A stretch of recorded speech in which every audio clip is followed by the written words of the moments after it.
Welcome to Dermatology Discussions.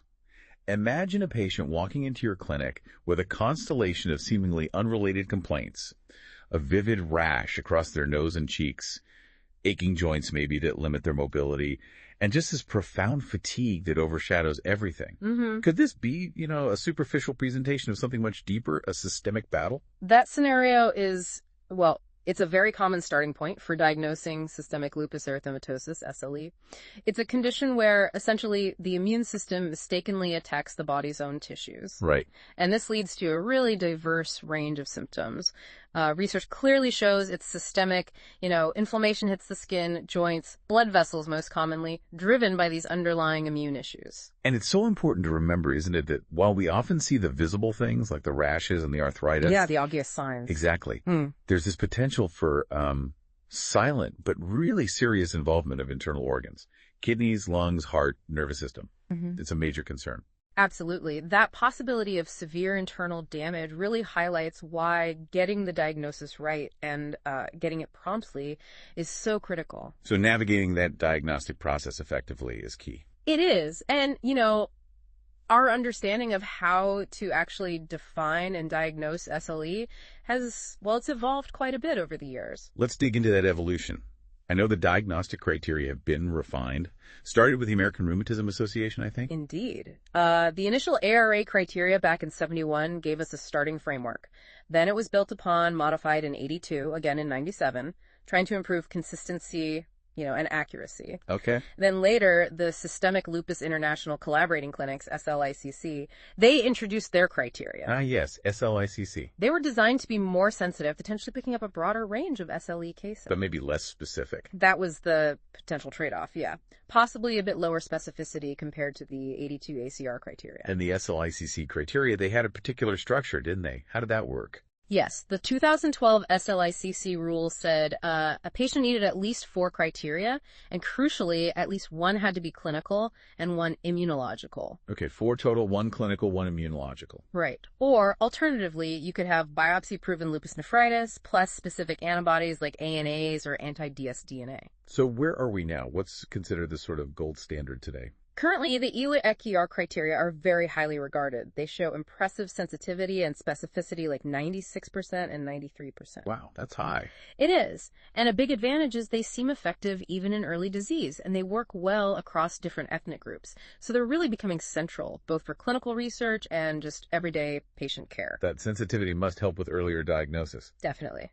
Earlier diagnosis means potentially preventing serious organ damage. But clinicians do need to be aware maybe a slightly higher chance of a false positive compared to older criteria, especially if there are overlapping autoimmune features. Makes sense.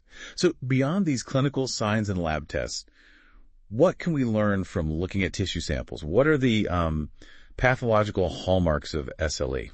Okay, at the tissue level, SLE has several key features. We call them primary lesions. Things like fibrinoid necrosis, that's damage to blood vessel walls from protein and immune complex deposits. A direct result of the inflammation. Exactly. We also see collagen sclerosis, so hardening of connective tissue, cell death or necrosis, and the formation of basophilic bodies. Plus, the blood vessel linings often thicken up. Basophilic bodies. That sounds quite specific. Tell me more. They are distinctive, yeah. They're clumps of material that stain deep blue with hematoxylin, and importantly, they contain DNA. It looks very similar, actually, to the nuclear material you find inside LE cells. The LE cells. Got it. And if we were looking macroscopically, say, at autopsy, what might stand out? Well, macroscopically, you might see signs of widespread inflammation. Things like pleurisy, inflammation around the lungs, or pericarditis around the heart. A particularly notable finding is Liebman-Sachs endocarditis. You see these unique kind of warty vegetations on the heart valves. Right, the varicose vegetations. That's them. You might also see enlarged lymph nodes and spleen, though sometimes the gross findings can be surprisingly subtle. Let's focus on the skin for a moment, since it's so often involved and, visible. Are there specific microscopic features dermatologists are looking for? Interestingly, there isn't one single diagnostic feature in the skin that screams SLE. It's more about the combination of findings. Okay. So in acute cutaneous lupus, ACLE, like the butterfly rash, you typically see a fairly sparse inflammatory infiltrate in the dermis, some liquefactive degeneration at the dermal-epidermal junction, swelling, edema in the upper dermis. Right. The superficial blood vessels might be dilated with lymphocytes around them, and you might find mucin deposits deeper down in the reticular dermis. Also, we see increased expression of type I interferon-related proteins like MXA in pretty much all forms of cutaneous lupus. What about the lupus band test? He used to be mentioned more. Ah, the LBT. Yeah. Yeah, historically it involved using immunofluorescence, basically, fluorescent antibodies to look for immunoglobulins, mostly IgG, but sometimes IgM and IgA too, plus complement right at the dermal-epidermal junction. Okay, so deposits at the DE junction. Exactly. Finding these deposits in skin lesions was common in both DLE and SLE. Sometimes you'd even see basement membrane changes before the deposits showed up, especially in red or purplish lesions. Finding all three, IgG, IgM, and IgA, was quite suggestive of systemic disease. But it's not really used clinically now. Not routinely, no. It's more of historical interest or for research settings these days. Understood. What about microscopic features in other internal organs? Well, you can find those hematoxylin bodies we talked about in various places, like heart valves. In the spleen, you often see scarring around the small arteries, periarterial fibrosis. Okay. And the kidneys. The wire loop lesions are quite characteristic. That's from thickening and hyalinization, a kind of hardening of the glomerular capillary basement membrane. Right, the filtering unit. Exactly. And if lymph nodes are enlarged, they usually keep their basic structure, but you might find some necrosis or those hematoxylin bodies inside. You mentioned the kidneys. Kidney involvement is such a huge factor in SLE morbidity and mortality. How does classifying the pathology help there? Renal disease is absolutely critical, affects up to half of patients, sadly, and it's a major predictor of how well they'll do. We often see, low C3 and C4 complement levels correlating with active SLE, especially kidney involvement. Right. That wire loop look is a direct result of damage to the glomeruli. To really understand and manage it, we use the ISN classification International Society of Nephrology. It goes from class 1 to class 6. And why is knowing the class so important? Why? Because different classes have different implications. For instance, class 4, diffuse lupus nephritis, that's where over half the glomeruli are inflamed, often needs really aggressive immunosuppression to prevent kidney failure. Okay, class 4 is serious. Very. And class V, membranous lupus nephritis, has different challenges, like managing nephrotic syndrome and a higher risk of blood clots in the renal veins. Could you just briefly outline the other classes? Sure. Class 1 is minimal mesangial, looks normal under regular microscope, but deposits show up with special stains or electron microscopy. Class 2 is mesangial proliferative, more cells in the mesangium. Class 3 is focal, affecting less than half the glomeruli. And Class 6 is advanced sclerosing, basically. Extensive scarring, over 90% of glomeruli are gone. It's fascinating how these microscopic details directly guide clinical management. Let's shift gears a bit to the underlying immune side. What about autoantibodies and genetics in SLE? Okay, so a key feature of SLE is these non-organ specific autoantibodies. Anti-nuclear antibodies, ANA, are very common, highly sensitive, but not specific. Right, found in other conditions too. Exactly. Anti-double-stranded DNA, anti-dsDNA, and anti-SM antibodies are much more specific to SLE, but they aren't present in everyone with the disease. Then you have anti-Rho antibodies, also common. And importantly, antiphospholipid antibodies. Linked to clotting and pregnancy issues. Yes, things like lupus anticoagulant, they raise the risk of thrombosis and miscarriages. Genetically, deficiencies in some complement components like C1q, C1rs, C4, sometimes C2 are strongly linked to SLE or SLE-like diseases. C1q deficiency is a big one, isn't it? It is very high risk. Mutations in the TREX1 gene are also implicated. And more broadly, research has found over 90 genetic regions associated with SLE risk. These often fall into pathways involving, innate and adaptive immunity, and importantly, clearing immune complexes, something that often goes wrong in SLE. Impaired clearance. Right. If you can't clear those immune complexes efficiently, say because of a C1q deficiency, they deposit in tissues and cause damage. It's central to the pathogenesis.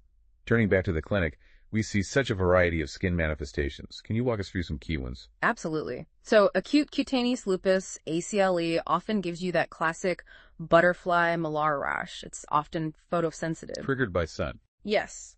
Or it can be a more widespread maculopapular rash, maybe some scaling or swelling, again in sun exposed areas. ACLE is frequently linked to active systemic disease. Okay, ACLE is often systemic. What about subacute SCLE? SCLE looks different, often annular ring-shaped lesions or maybe psoriasiform scaly patches. About half of SCLE patients might eventually meet criteria for SLE, but they generally have a lower risk of serious organ problems compared to ACLE patients. And discoid lupus, DLE. DLE lesions are typically well-defined, scarred plaques. The risk of it progressing to SLE depends on how widespread it is. Maybe 5% risk if it's just localized, like head and neck. But higher if it's generalized. Yeah, it jumps to around 20% risk if it's more widespread. Then there are non-specific skin findings too. Vasculitis, which can look many ways. Levato reticularis, that lacy pattern, Raynaud's phenomenon. The finger color changes in the cold. Right. And even urticarial lesions like hives. Oh, and bullous SLE is another distinct form. Blisters, neutrophils, IgG at the basement membrane, often anti-type 7 collagen antibodies involved.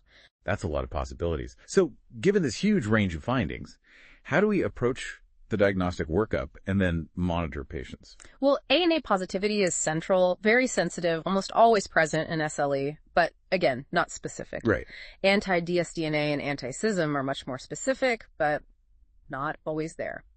Low complement levels, C3 and C4, often track with disease activity, especially kidney involvement. Useful for monitoring then. Definitely. The lupus band test, as we said, isn't standard clinically now. For tracking activity and damage, we rely heavily on standardized indices. SALDAI and BILAG are common for overall activity. And CLUSI for skin. Exactly. CLESSI for the cutaneous side of things. These help us quantify how active the disease is and if there's ongoing damage. So once we have the diagnosis, what are the core management principles? It's really multifaceted. First, general measures are crucial. Strict photoprotection, high SPF, broad-spectrum sunscreen. Absolutely vital. Sun avoidance. Yes. Smoking cessation is important too. Checking and supplementing vitamin D. And managing cardiovascular risk factors, that's key long-term. Okay, baseline measures. Then pharmacologically. For just localized skin stuff, topical steroids or calcineurin inhibitors are often first line. But really, antimalarials, especially hydroxychloroquine, are fundamental for almost all SLE patients, unless there's a contraindication. Why are they so important? They reduce flares, help prevent organ damage, improve long-term survival. They're cornerstones. Low-dose prednisone might be used for milder symptoms. And if that's not enough, second line. Then we step up. Methotrexate is often good for skin and joint-heavy disease. Mycophenolate mofetil works well for kidney and skin mucosal involvement. Azathioprine is often used for maintenance therapy. Okay, what about severe, really challenging cases? For severe disease, we might need high-dose steroids, maybe IV pulses. Cyclophosphamide, a potent immunosuppressant, is used for severe nephritis or CNS lupus. Rituximab, which targets B cells, can be an option for refractory cases. And newer therapies are coming online, too. Yes, thankfully. We have biologics like belimumab, targeting BAFF, which helps B cells survive. Anifrolumab targets the type I interferon receptor interferon pathways are really implicated in SLE. Right. And voclosporin, a calcineurin inhibitor, is now specifically approved for lupus nephritis. So more targeted options are becoming available. That's encouraging. Are there special situations to consider, like pregnancy? Absolutely. Pregnancy needs careful planning. Hydroxychloroquine should generally be continued. It's considered safe and beneficial. But drugs like mycophenolate must be avoided. Antiphospholipid syndrome needs anticoagulation, often low-dose aspirin or heparin. And close renal monitoring throughout is critical urine tests, creatinine, maybe anti-dsDNA, and complement levels. What's the long-term outlook now for patients, and how do we track their progress? Well, the good news is, with modern treatments, the 5-year survival rate is much, much better than it used to be, significantly improved. That's great to hear. It is. But some factors still point to a poorer prognosis. Renal disease, especially that class 4 nephritis, is a big one. Early accrual of organ damage. African ancestry, unfortunately, is associated with worse outcomes, as is male sex, although SLE is much more common in women. And monitoring continues long-term. Yes, ongoing monitoring using those tools we mentioned, SLEDI or BILAG for activity, Class I for skin, and the SLICC damage index to track any irreversible damage that accumulates over time. Finally, when you first see a patient and SLE is on the list, what are the main things you need to rule out? The differential diagnosis. It's broad. You have to think about other connective tissue diseases. Mixed connective tissue disease, dermatomyositis, they can overlap. Certain infections can mimic SLE symptoms, EBV, parvovirus, even HIV sometimes. Okay. Drug-induced lupus is important to consider, often associated with antihistone antibodies, and usually resolves when the drug is stopped. And sometimes, though less commonly, malignancy, particularly lymphoma, can present with similar systemic symptoms. It really is such a complex condition. Systemic lupus erythematosus just highlights the intricate challenges we face in clinical medicine, doesn't it? It really demands this comprehensive understanding of all its different phases: clinical, pathological, immunological, genetic. Absolutely. For effective personalized care, you need that holistic view. So, considering this incredibly complex interplay and the fact that treatments are constantly evolving, how can we best tailor our approach for each individual patient to really optimize their long-term outcomes? It's something to keep thinking about. It really is. Personalizing therapy is the goal. Thank you for being with us. If you like being with us, subscribe for great content like this.